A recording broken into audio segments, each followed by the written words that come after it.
There are women who awaken, and there are women who merely brush past. The difference isn't in their hands, but in their intention. Because a deep man doesn't ignite with empty gestures. He burns when someone dares to discover the places no one else has. Do you want to know why they ignore you? Why they don't desire you like before? It's not your age, it's not your appearance. It's that you don't know how to awaken what truly matters. And as long as you think desire is born only in bed, you'll keep spinning in frustration, invisible. Today I'll reveal 5 places a man longs to be touched, though he'll never admit it.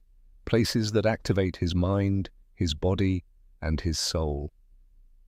The last one is the most transformative of all, but also the most challenging if you don't know how to channel it. This is a revelation for those who are tired of being invisible.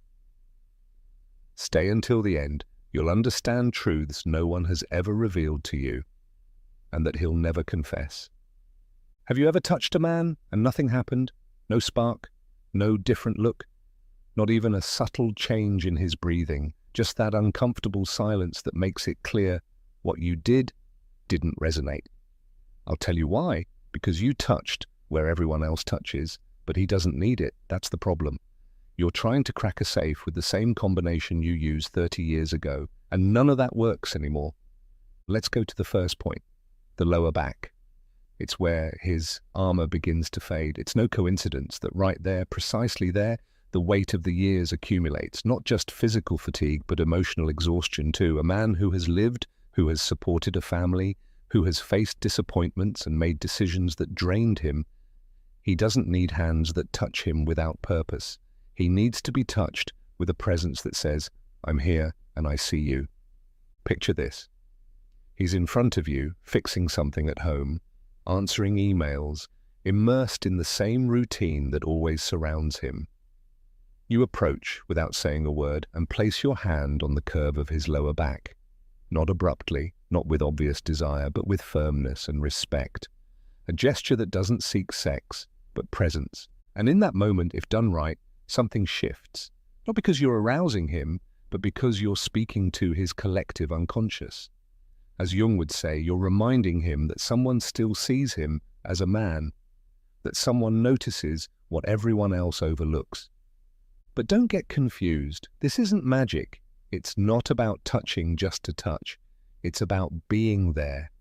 Letting your energy transmit what your words no longer can. The lower back is a zone that cries out without a voice, and only the women who've stopped seeking validation can hear that call. Want proof? Think of the last time a man shivered just from a touch on his waist.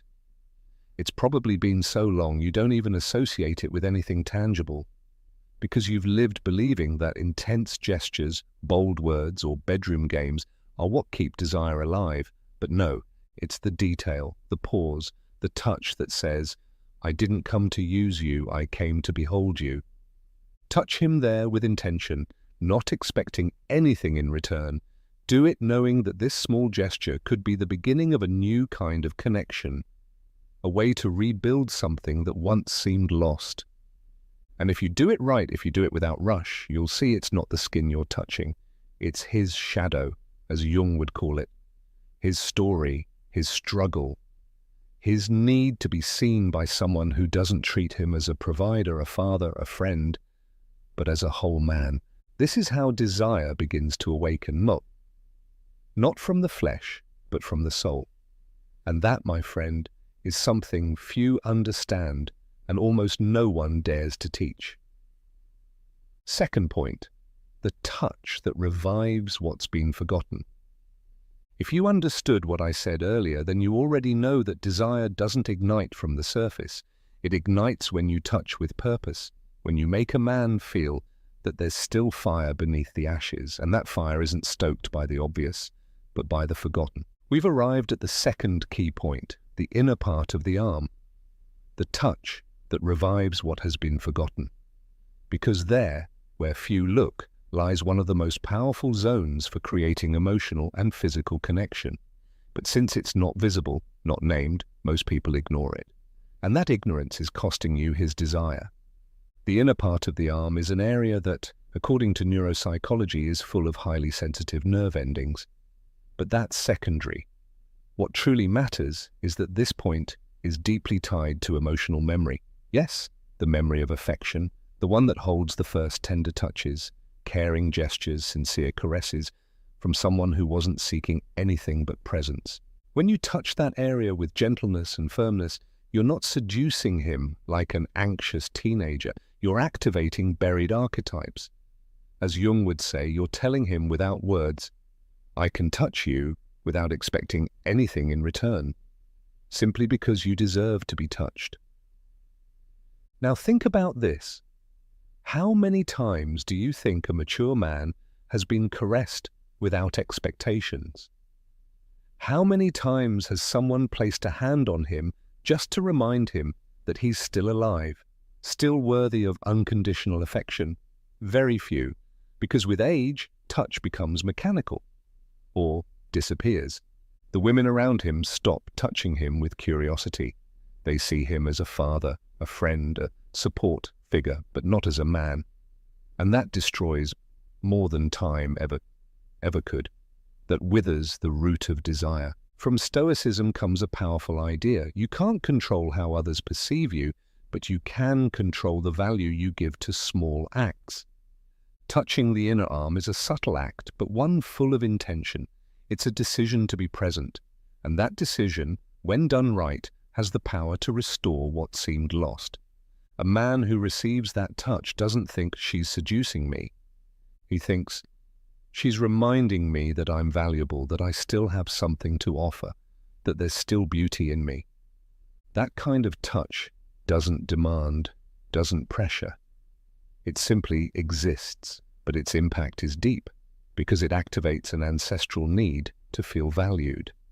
It tells him, without words, that someone sees him, without judging his age, his scars, or his battles. And when a man feels that, he transforms. He stops putting up walls. He lets his guard down.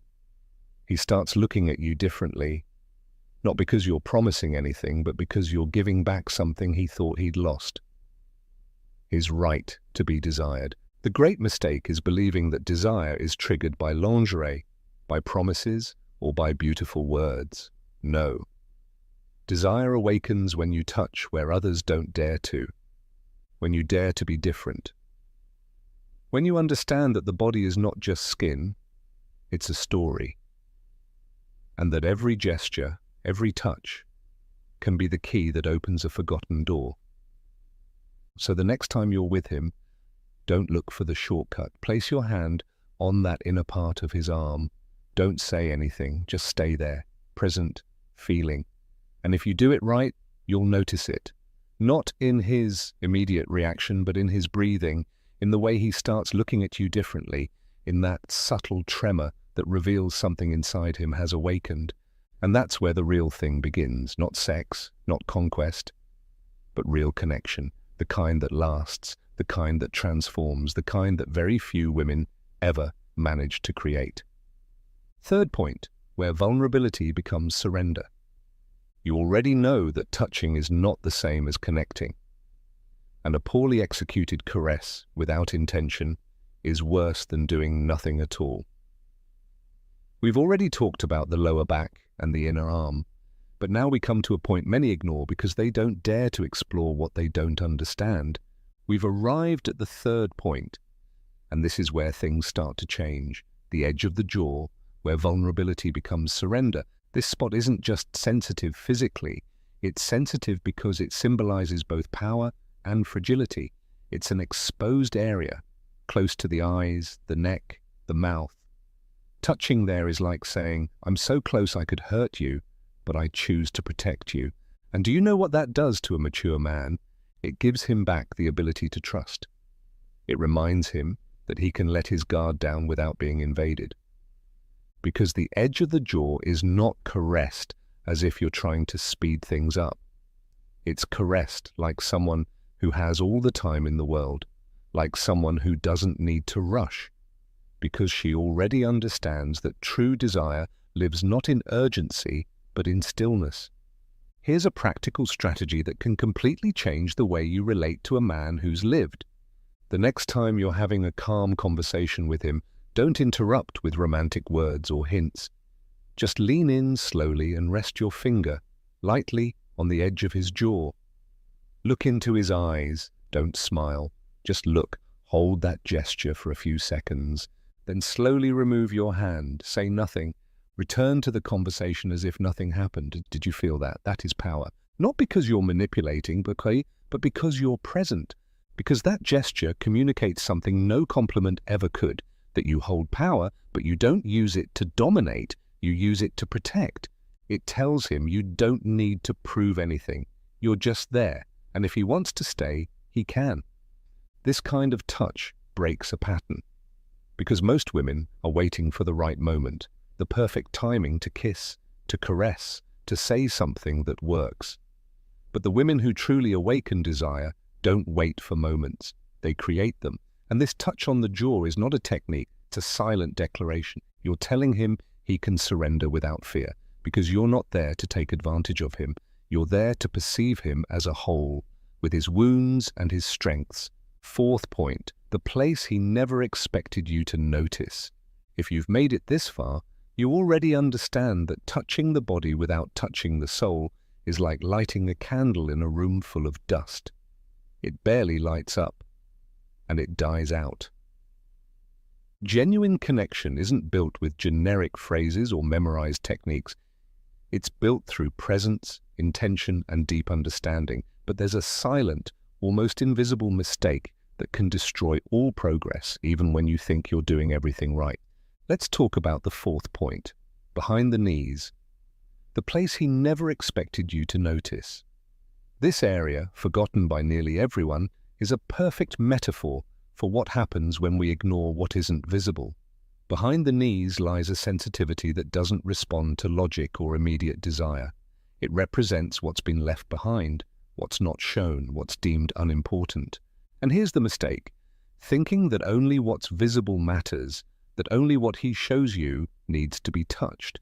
Many women get caught up in the obvious. They want to change their lives from the surface, improving their looks, speaking differently, pretending to be confident.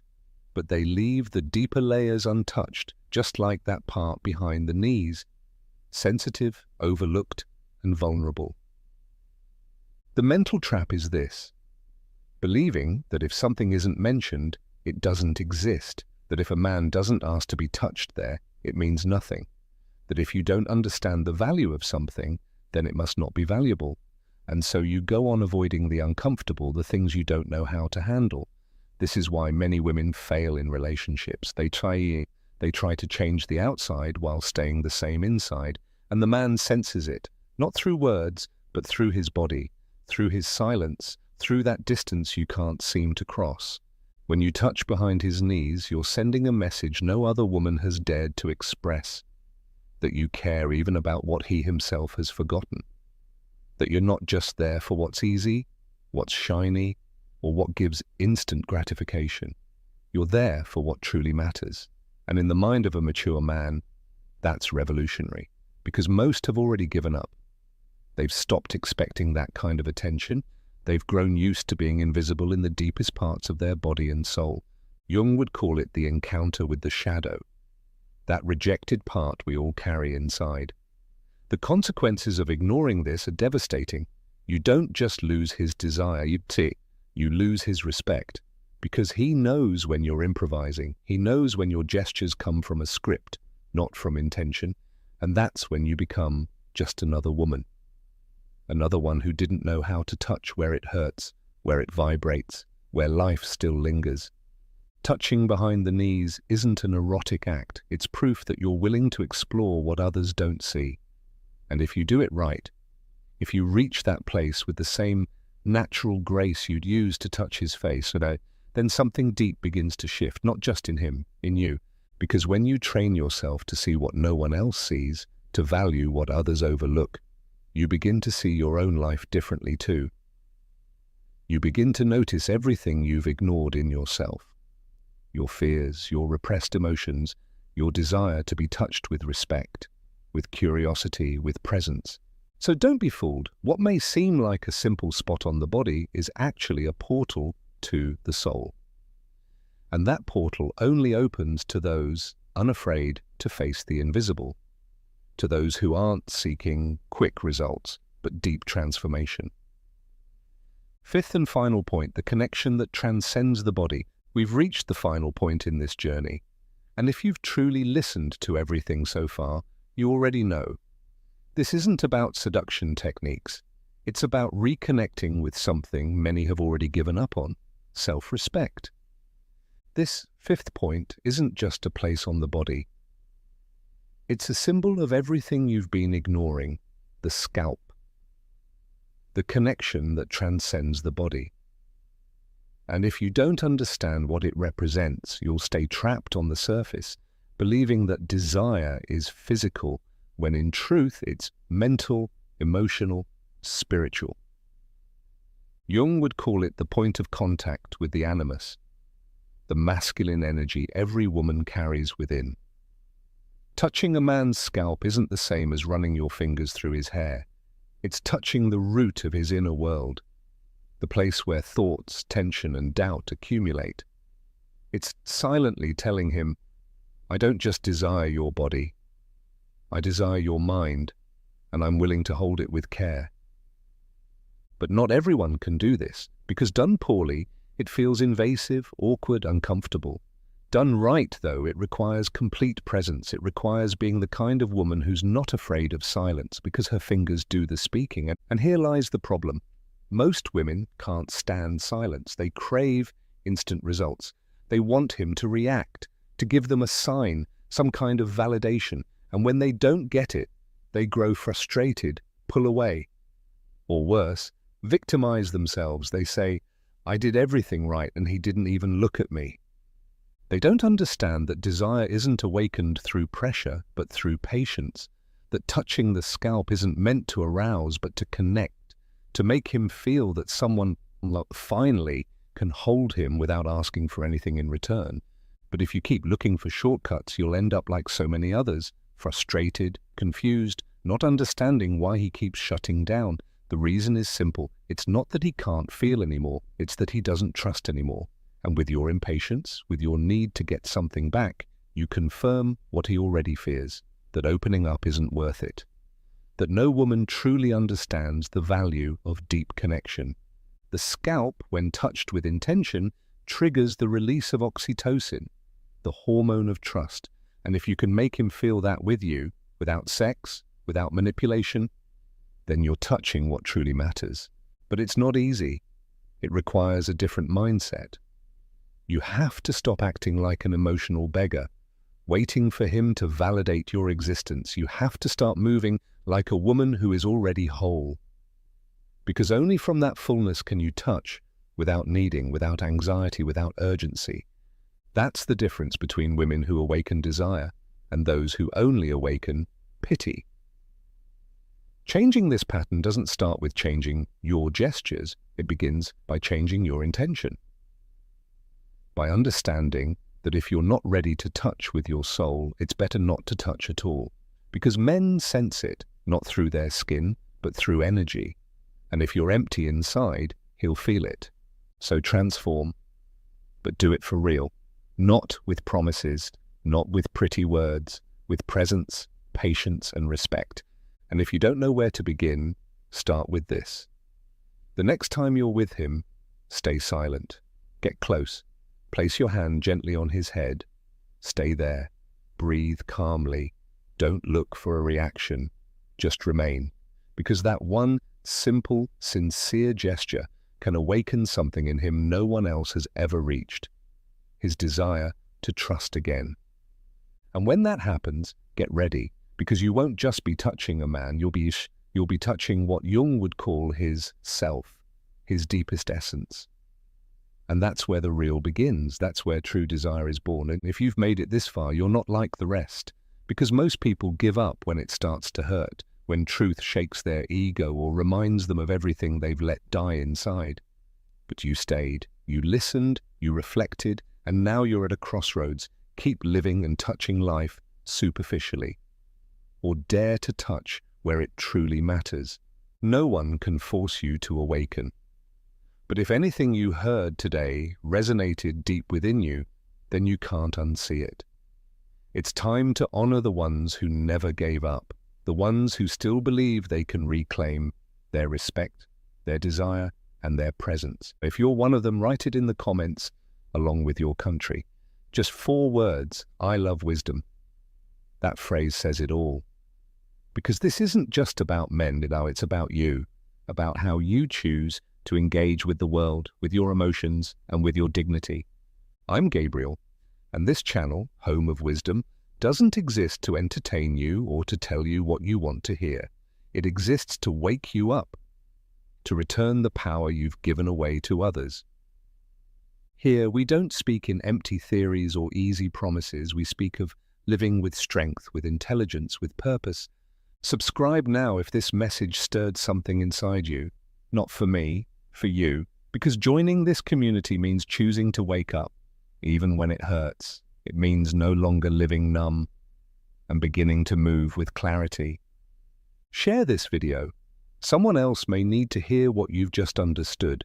And don't leave just yet. This video isn't the end. It's just the beginning. 2 more will appear on the screen. One will show you how to reclaim lost respect. The other, how to set boundaries without guilt. Choose the one your soul needs most right now. Because this conversation isn't over. It's only just begun.